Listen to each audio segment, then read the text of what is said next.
Okay boys, welcome back.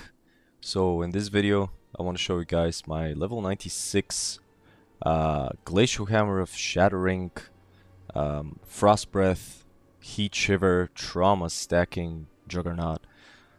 So this is my mid of the league project. I played a couple of characters, sold everything and just bought myself a Mage Blood, and I wanted to do something fun with it, so I just revisited one of my favorite skills in PoE, which is Glacial Hammer. In this league we're getting the new transfigured version, which basically means that at all times, no matter what, you have 33.33% critical strike chance, or in other words, every third successive strike with Glacial Hammer deals a critical strike.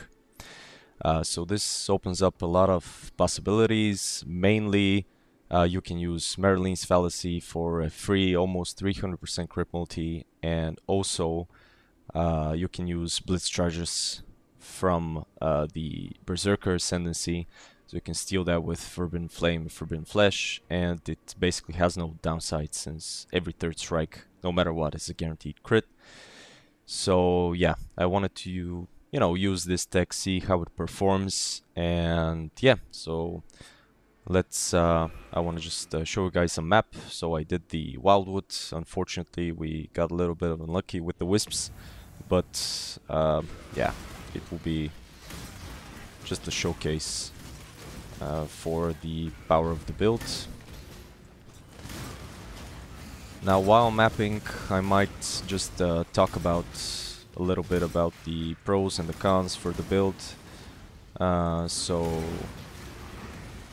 let's start with the cons. First of all, it does need a little bit of ramp to get going, so like all Primal builds, also also Bone Shatter suffers the same fate, but yeah, this thing especially, since we do use a like 1C unique, Frost Breath barely has any damage, so all of our damage essentially comes from the trauma stacks, and you do need to get those up a little bit. Also the Blitz charges for your attack speed, so yeah, so that's one of the cons.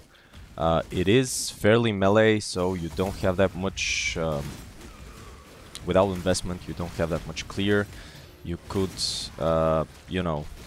fix that with a little bit of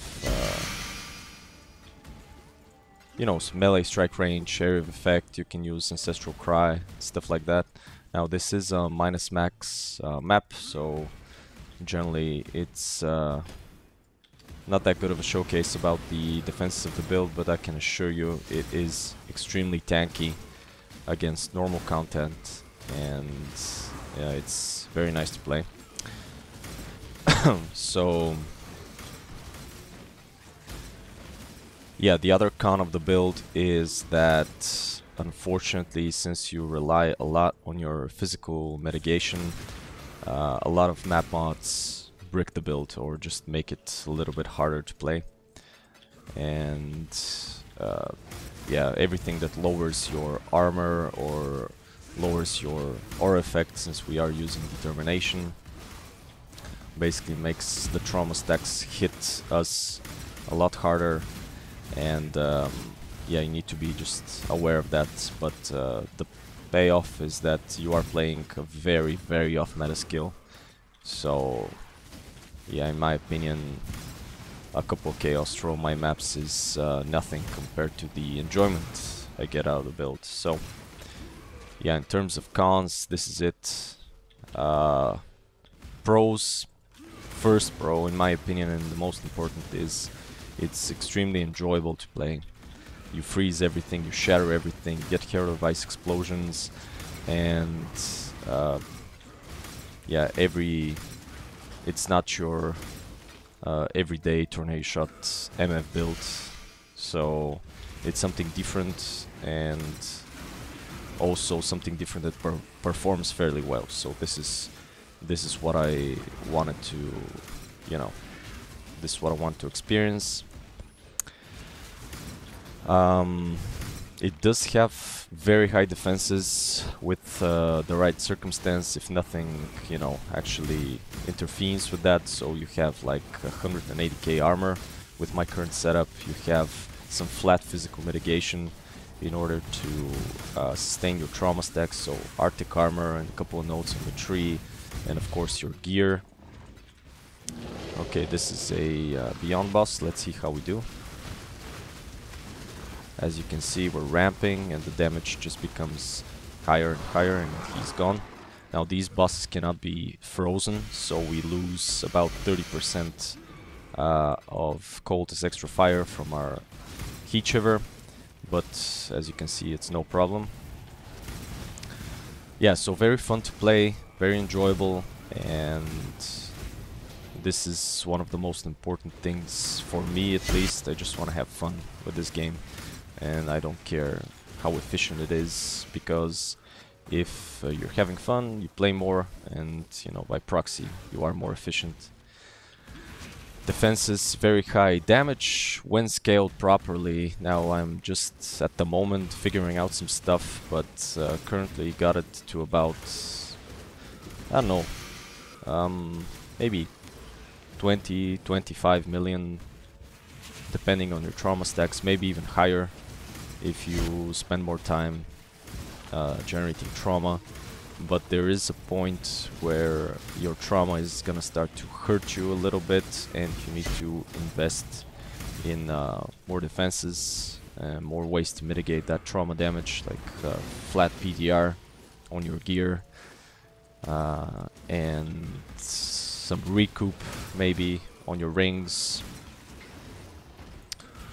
But yeah. There is a tech with Divine Shield, so you spec into, I think it was Divine Flesh or Corrupted Soul from Doriani Glorious Vanity Jewel, and then your damage incoming, including your trauma stacks, is being split to your life and your energy shield. Now I tried that, but unfortunately I didn't like it very much, since we are using Blood Rage in this build and it's a very big part of our damage, so it gives us Frenzy Charges, attack speed. And it degent my energy shields quite substantially. So since we are, you know, fairly low life, we got 3.5k life, and I didn't actually like it that much, so I just stick to live version. But yeah, so that's the map. Another pro is that you are playing, of course, you are playing Juggernaut, which is, you know, in my opinion, one of the more comfy ascendancies to play in PoE. So you cannot be stunned, cannot be frozen. No slows actually affect you below base movement or base action speed, so you ignore a lot of the annoying stuff in the game. You can double stack, so double dip with your armor to apply to elemental damage, and combine that with 100% spell suppression. You basically are immune to elemental spells, more or less. And in order to play trauma, high trauma, so self damage, you know, self-hurting stuff like high stacks of Bone Shatter or the Trauma Gem, you need Untiring if you're using the life version. So this basically enables our support gem and enables our stacks to go much higher. I've seen my life regen go up to like 7 or 8k, which is like twice my life pool. So anything that does not one-shot me basically is regenerated in no time. So Juggernaut, very comfy, and in my opinion, one of the best ascendancies in the game, because it basically renders you almost immune to all damage if you build it, you know, correctly. I can build a lot more defense, but that would lower my damage. So right now I found a neat balance between offense and defense. So yeah, that's about the pros and the cons. While I'm here, I might as well just show you the tree. So you go this side, and then for trauma, one of the most important things to get is skill effect duration. So this wheel over here, neatly packed next to Ash, Frost, and Storm, which is a good cluster. So the more skill effect duration you have, the more time, so your trauma stacks lasts longer, which by proxy gives you more damage, more DPS, if you're able to sustain them, of course. So get this cluster right here. Now you have an option to go and get this cluster. Also, I felt like I didn't need it. You know, I had enough damage, and if I, you know, if I get more skill effect duration, my traumas will be a little bit higher, and it will be, you know, slightly harder to sustain them. So I just put in a natural instinct right here. It gives a lot of good bonuses for like 3 points.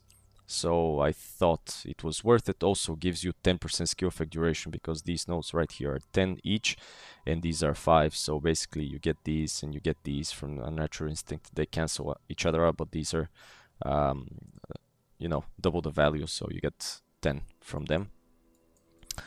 Yeah, so you go down, get the extra max res. You need inexorable. This is the way to generate endurance charges, which are very important in this build, since you are hitting yourself all the time. This is basically always up, so you have perma endurance charges at all times. You do need Tribal Fury for the splash and the extra strike.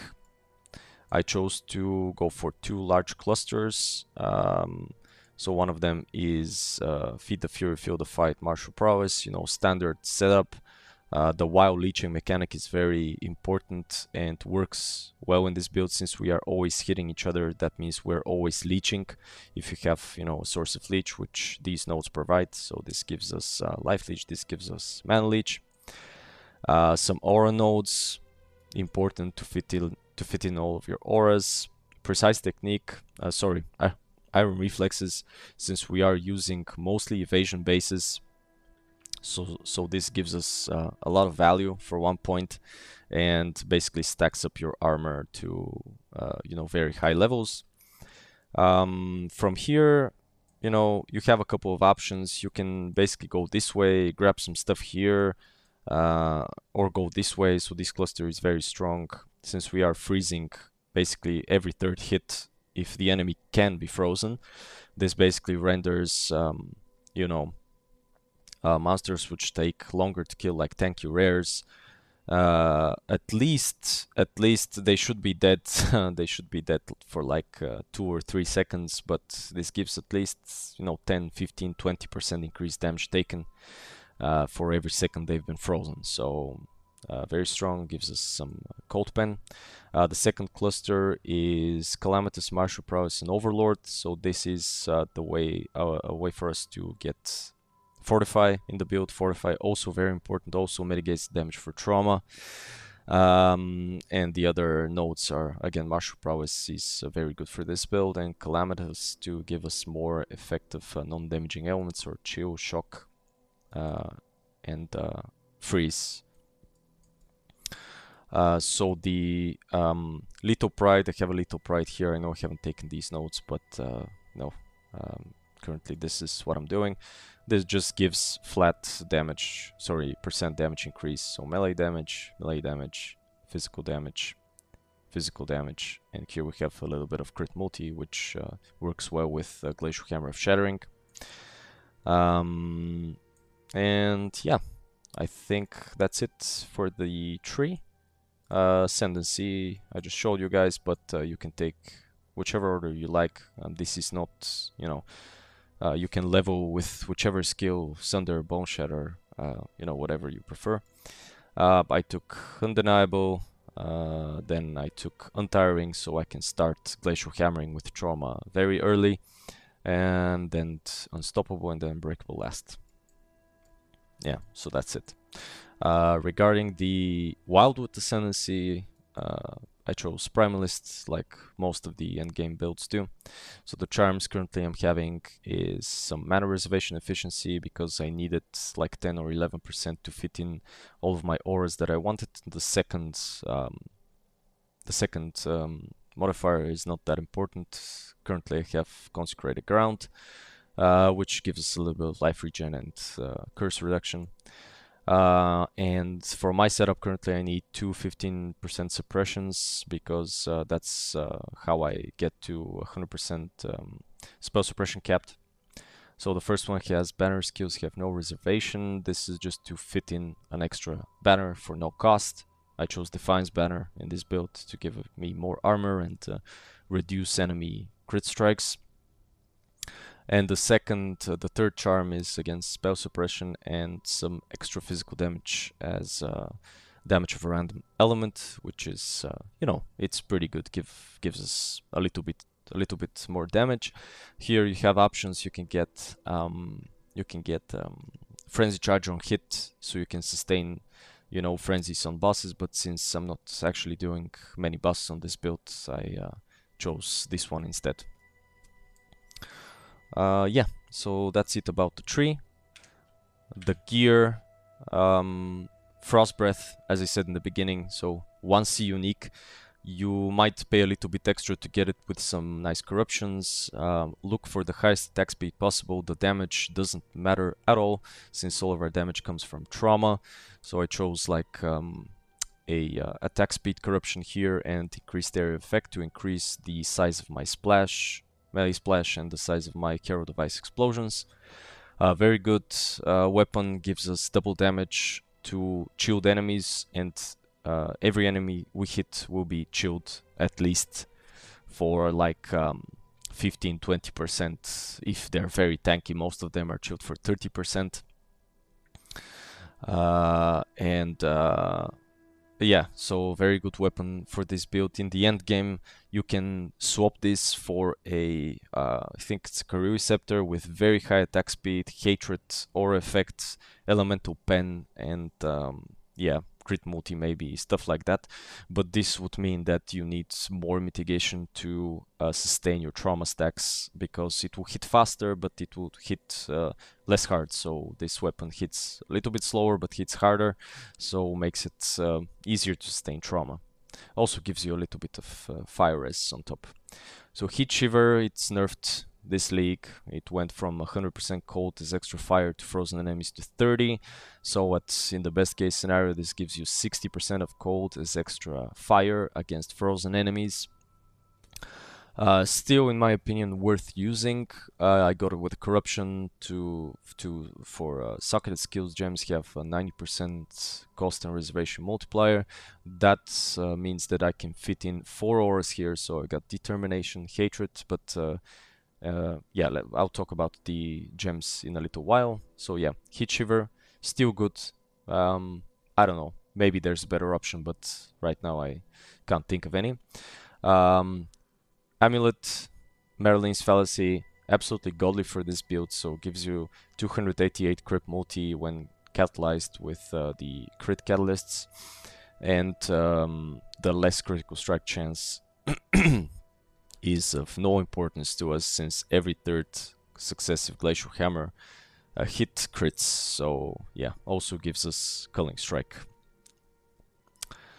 Shield, now this is not the best shield for this setup. I just had it from, you know, earlier in the league and decided to do something with it.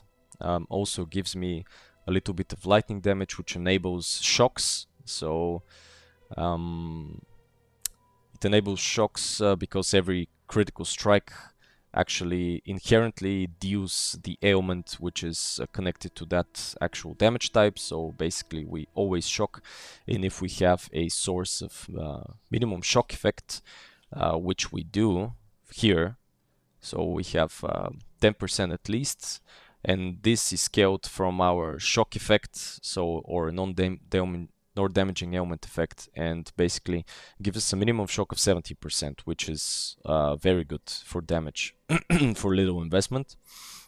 Otherwise, attack speed, some resistance, and suppression. Most importantly, I needed high suppression here. If you have a spare prefix, the best craft is percent of cold as extra chaos.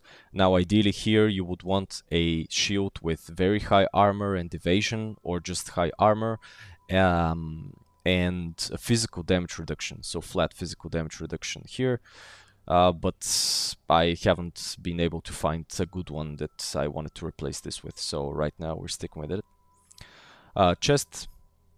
Now this is an expensive part, but you know, the whole build is just you know, just a fun project, so I'm not thinking about cost at the moment, just thinking about fun. So here, excuse me, you need high life or alternatively high armor and evasion. So these are two options, and you can take the mastery for increased life if you don't have any life modifiers in your chest. High life, spell suppression, if you can get increased life and mana on Veil, do it. Chaos resist, mana reservation, efficiency of skills, and then if you have an open prefix to craft the Gravicious mod physical damage from his taken as fire and lightning. This mitigates our trauma damage as well, so any damage shift mitigates it, for example this or Taste of Hate. Ideally, this would have one of the suffixes replaced for a physical damage reduction flat PDR modifier. So ring. Both rings have damage recouped as life. This is a very strong mechanic for this build. I would strongly advise to get you know, at least one ring with damage recoup. Other modifiers, you do need two prefix crafts for non-channeling skills have minus mana cost. Otherwise, the best damage affixes here are elemental damage with attack skills.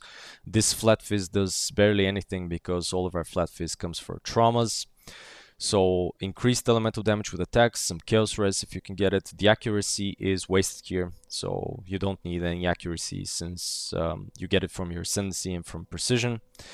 Ideally, this would be replaced with either attack speed or I think crit multi is better, or some other damage suffix or resist if you need it.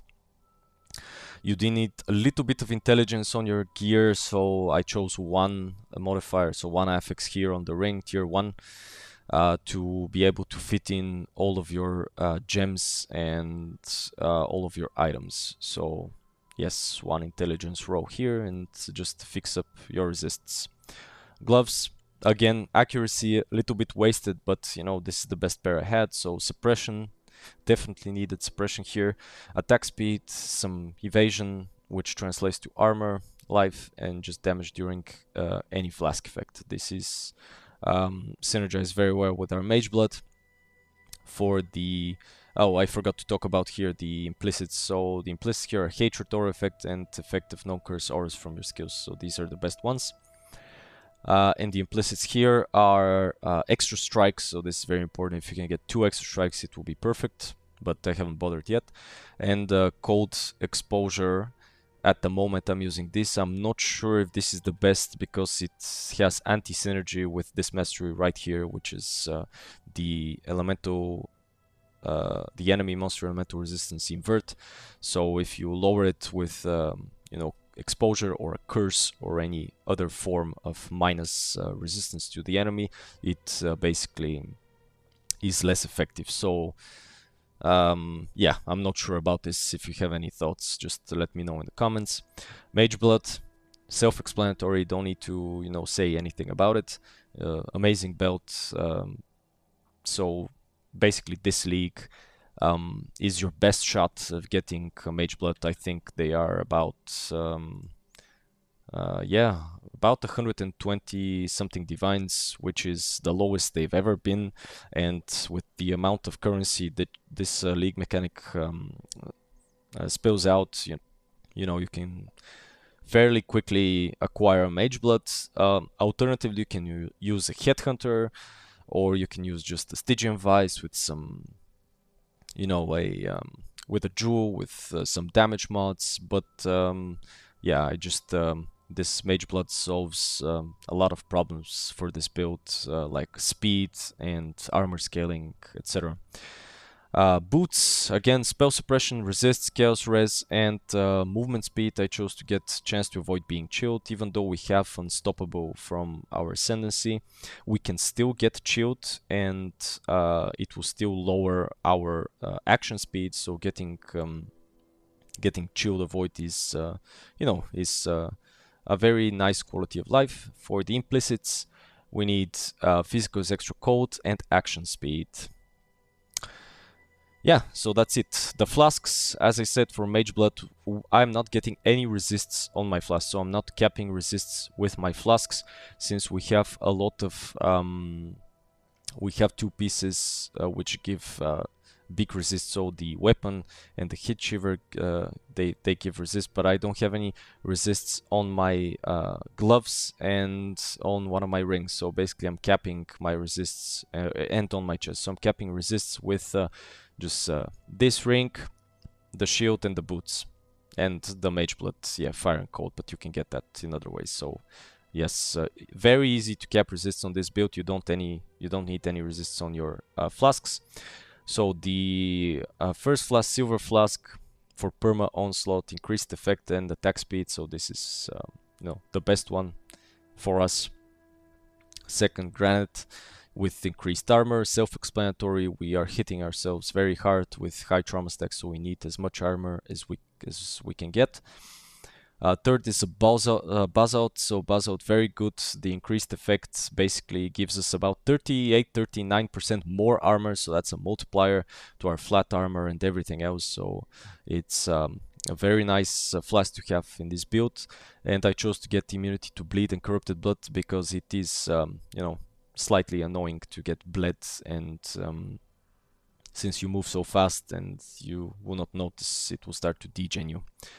Fourth is Jade Flask.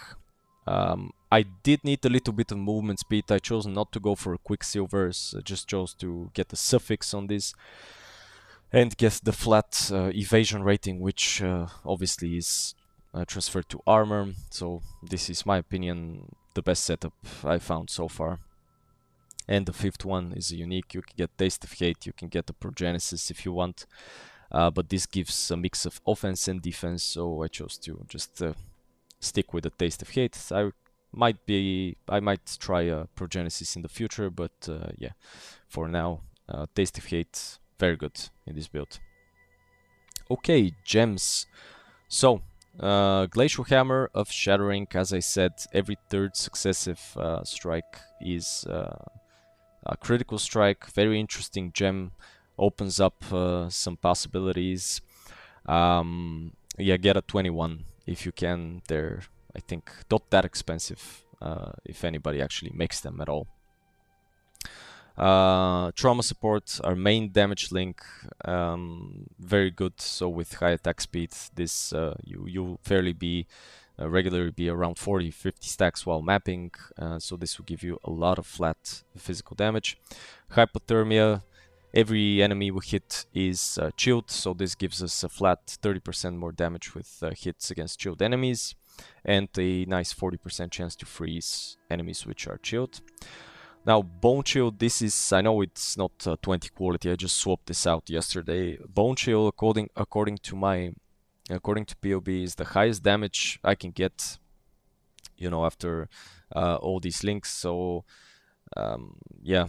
Here you can use either Awakened Cold Penetration or Elemental Penetration also, because you are doing a fair chunk of fire damage from Heat Shiver. But Bone Chill seem to be the highest DPS according to PoE, so right now I'm just using that. Awakened Elemental Damage with attack support, not much to say here, just a nice multiplier to our damage. And Awaken Melee Physical Damage. Now this gives us a 10% less attack speed downside, but it does give us a large 54% more melee physical damage to level 5, and most importantly it gives us a chance to intimidate, since we don't have any other way to intimidate on this build, so this is the highest DPS link. So in our weapon, we got Leap, Slam, Vengeance, and Rage. So this is just as movement speed, setup, and Vengeance and Rage. It's not the best setup for Rage generation. It's very slow, but it is something, and I didn't have anything else to use these links with, so I chose to just get the Vengeance Rage support tech. It does give us around 20-25 Rage at by the first minute of the map, so it's not bad. in our helm our auras, so determination, flat armor, more armor, hatred, very high damage for this build, so we benefit from both of the modifiers for hatred. Arctic armor, you do need Arctic armor to mitigate that trauma damage, and we're always stationary while attacking, so this is a very good buff for our build. And Hero Device for those nice shatters and explosions. In the shield we have a arrogance setups with a level 20 precision. You can get a level 21, and here I have the Defiance banner. Since it has no reservation from our charm, yeah, banner skills have no reservation. It's basically not affected by arrogance life reservation, but it is affected by the aura effect, so it does have the increased aura effect here, so it does give us a little bit more damage, a little bit more armor and crit reduction. You can use a war banner for more accuracy, or you can use no, I think the dread banner doesn't work since we cannot evade attacks, since we don't have any evasion. So yeah, Defiance banner or war banner. I think Defiance banner is best. Precision for accuracy rating and some crit chance, which we don't actually use, but yeah, I might reconsider just using something else in place of precision because it doesn't give us that much. The accuracy rating is good because it does give us a little bit of attack speed from our Ascendancy. So gloves, cast when damage taken, molten shell, punishment, and life tap. So we are always hitting ourselves, so cast when damage taken is always proccing. Here you have a couple of options. You can use a what's it called, the mark, Warlord's mark, for some rage generation if you want, but we're not scaling rage that much in this build, so punishment in my opinion is a very good curse, because it does give us a flat it does give us a 42% increased damage taken while on low life on all enemies. So if you divide that by 2, it does give us 21% increased damage taken if we consider the enemy on full life. And also debilitates the enemies when they hit you, which basically gives them less movement speed and less damage, which increases your effective health pool, so that enemies deal less damage. Molten Shell, self-explanatory, flat armor, and procs all the time. And life type, because we don't have any mana at all, except like 10 to actually cast Glacial Hammer, which costs 3 mana. Life type, so we can basically proc this without any problems. In the boots we have Ancestral Cry, so this gives us more armor, more melee strike range, and most importantly it gives us exert strikes target 2 additional enemies, so from time to time you'll get a big clear speed boost. Frostblink, so we can move around. I very much like this skill. I use it in mostly all of my builds. I, like to have 2 movement skills, because Frostblink is an instant skill, so it cancels out Leap Slam and makes traversing to the maps much faster. Ancestral Protector, this gives us more attack speed while Totem is active, so this is just a nice buff. And Blood Rage gives us Frenzy Charges on kill and 20% increased attack speed. You can use a multi-totem setup and get Panopticon, but I dislike this tech very much, so I hate using totems on all of my rares and all of my bosses, so I just said fuck this and just use 1 totem for the attack speed. Yeah, so that's it about our skills, I think. Next, let's talk about the jewels we're using in this build. So, we talk about the clusters. Yeah, you can basically use 1, or you can use 2 clusters. Depends. I chose to use 2 clusters for just more DPS. Let's take a look at that which was taken. So mostly all of the builds in this league use 1. That which was taken. So at the moment here we're getting some percent physical is extra damage for random element, damage pen, so elemental pen, And here we're getting the minimum shocks, which basically is enabled by our flat lightning damage on our shield. So this combined with this node right here. So we're getting this with Hexmaster, but we'll talk about it a little bit later. This gives us basically a minimum of 17% shocks. So 17% increased damage at all times is very good in my opinion. Very much worth using. So Watcher's Eye, definitely you need additional physical damage reduction while affected by Determination, and Damage Pen while affected by Hatred. You can use some increased cold damage also if you have enough penetration, because if you have too much penetration it basically has diminishing returns like everything in this game. But yeah, I had this perfect one, so I just decided to use it. We have a rare jewel here with attack speed with maces and scepters, and some critical strike multiplier, so this affects our third hit. I'm not sure, I might be able to use something different here, but at the moment it's not a bad jewel because you scale all of these properties, so yeah, it does gives us a fair chunk of damage. Here we have the Forbidden Flame and Forbidden Flesh combo, which allocates Blitz. So Blitz is enabled by our guaranteed crit on our third hit, as I said, and basically all of our damage. And the main reason I decided to play this skill is because of the Blitz charges. So Blitz charges feel very good, amazing while mapping. So if you hit a big pack of mobs and then you crit on the third hit, it crits every single monster in that pack and gives you, each monster gives you one blitz charge. So basically you might be able to reach 20 blitz charges out of the goal when you hit just a big pack of monsters. So it's very good. Also, one thing to note, which is you know, a nice quality of life, is that blitz charges are considered buffs to your character, and essentially buffs are affected by skill effect duration. So this means that our 5-second blitz charges, because they, I think they last 5 seconds by default, suddenly last 9 or 10 seconds, which is just a nice quality of life. We have a Lethal Pride here, as I said. It just gives us some percent increased damage. You can use something different here.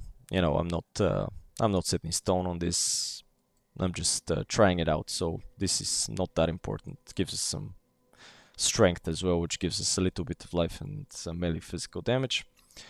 A Natural Instinct here, you know, classic spot to get all of these modifiers. We get some attack speed, max life, some resistances, movement speed, strength, dex, increased physical damage, and some skill effect duration, which is a nice use of 3 points in my opinion. Here we have an Impossible Escape, which allows us to allocate notables in the radius of Hexmaster. So we're getting Heart of Ice for some cold damage and pen. Breath of Rime, duration of cold ailments is very important for freeze, because this basically affects your freeze threshold. So if your freezes are longer, they would need, you know, they'll have a less freeze threshold, which means you'll freeze more often. You know, this is a very good stat for freeze builds. And as I said, static blows, a good notable for the effect of lightning elements, duration of lightning elements, and some increased damage if you're shocked. We are always shocking because we're always critting no matter what every third hit. So this is yeah, this is a good notable. So Pantheon's next. Soul of Lunaris here. I don't know. You can pick and choose. I think this is the best because it gives us it gives percent physical damage reduction and some movement speed, and reduced elemental damage taken if you have been hit recently, which is up all the time since we're always hitting ourselves. So this is just a 6% reduced elemental damage taken, which combined with our Ascendancy, so Unbreakable, and the spell suppression basically means that you know, elemental spells are shrugged off without any problems. I'm currently using Soul of Aberrath for less duration of Ignite, so degens are a slight problem for this build, even though we have high a high life regeneration. You know, bleeds were a problem until I got the bleed immunity on the flask. And ignites are also kind of annoying if they're big hits, but I might swap this out. I'll see how it performs. I mainly have this for the burning ground because I'm doing Exarch altars, but otherwise Grutku is a very good minor notable, because it does give you a flat 5% physical damage reduction, so it's pretty good. Since we're always hitting, we get 5 stacks immediately. Shocks. I wanted to talk about shocks. Shocks do increase the damage you take from trauma stacks, so bear that in mind. I have not currently found a way to mitigate shock, but this is one option. So you can use Soul of Garukan to get reduced effective shock, or you can get it on your juice or on your gear, or you can basically, you know, use just the elemental element of, you know, immune if you just invest a little bit on your gear and on your tree. So I want to show you guys my Atlas. Currently I'm just using whatever. This is not the best build for legions, but and the map I ran was not the best for legion also, so I might be swapping it out. But generally I have a couple of things which are set in stone, which is Harbies, boxes, this quant wheel right here, and Exarch altars and some torment stuff. So I have this up all the time. So Harbies, boxes, and torment. It's combined with these Sextants, so Mysterious Harbinger and strong boxes. These are not that expensive. It does give a fair bit amount of monsters in your maps, and fracturing shards are very expensive this league. So I think one shard goes for about 1.3, 1.4 divines at the time of recording. So sometimes you do get 2, 3, 4 fracturing shards, which is just, you know, a nice currency boosts from just killing monsters. And also Harbies can get empowered by the wisps, and they have you know, some rare monsters as well. So yeah, I might be swapping out of Legion. I might try Ultimatum. I find it very interesting. Unfortunately, there's one big caveat. The rewards are slightly shit. And the monsters do not drop any loot, so this is a big anti-synergy with this league. I don't know why they did it like this, but maybe if they did it so they can drop loot, it will be overpowered and everybody will be running it. But yeah, currently this is my tree. And finally, for the map mods that you cannot run, definitely I would stay away from no regen, less life and energy shield recovery. So this entirely bricks your life regeneration, which is basically your main form of sustain. So you mitigate the trauma stacks and then you regenerate them through untiring. So any form of reduced life recovery or no regeneration is a no-no. Any form of you know, any mod which reduces your armor and reduces your physical damage mitigation is also slightly problematic. And reduced effect of auras is also a problem. You can get reflect immune on this build with some charms, but yes, I think you can run physical reflect, even though your leap slam, I think, does some physical damage, but it's very small when you have a big physical damage reduction. You cannot crit. You can basically cannot crit. You have a small chance, but you cannot crit yourself with this. So physical reflect is fine. You can run elemental reflect also maybe, but the problem is that you have immunity here to reflect for your glacial hammer, but your frost blink and your leap slam will do some elemental damage. But I think with the amount of elemental damage reduction you have, it should be no problem at all. And yeah, I think that's it, guys. I wanted to make this a little bit shorter, but yeah, I wanted to explain everything. If you have any suggestions on how to improve it, you know, I'm just fiddling around at the moment with the tree and my gear. I know there are the techs which, you know, use some different kind of mechanics and some different strategies. But at the moment, I've, you know, I've done this, so I would be happy if you give me some feedback.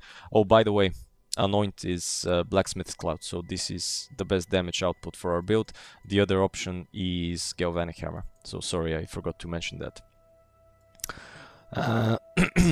And yeah, well, that's it, guys. Thank you very much for watching, and see you guys in the next video.